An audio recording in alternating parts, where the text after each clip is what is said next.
Nakahiga na ako noon. Pero yung asawa ko nagagawa ng pamain mga alas 10 ng gabi.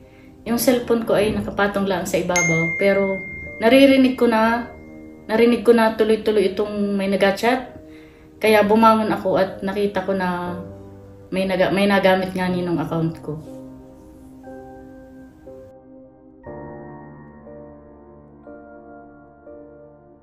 Natakot ako at na-nervous din.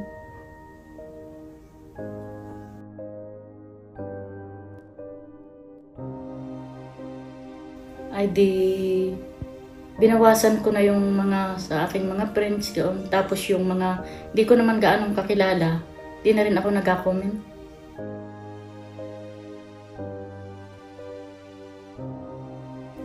Hindi naman masyadong matagal pero ilang buwan din akong yung nakabakabahan gaw. Naalala ko yung nangyari.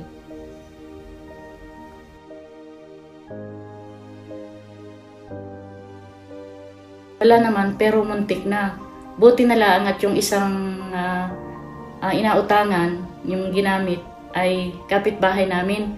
Kaya hindi na ako nakatiis at sa nervyos ko din, ay pinuntahan ko. Kaya naano ko agad na hindi ako yung nanghihiram ng pera. Dahil binigay ko yung cellphone ko dun sa kapitbahay namin. Hindi ko hawak yun, pero tuloy pa rin ang message na nanghihiram sa kanya.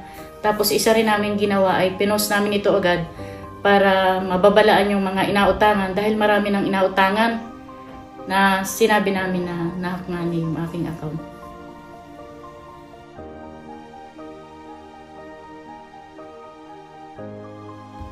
Tulad ng sinabi ko kanina, buti na lahat kapitbahay namin, mga hating gabi na rin yun ay pinuntahan agad namin. Ay kung hindi, kinabukasan, marami sana akong utang at marami nang inautangan yung gumamit ng aking account.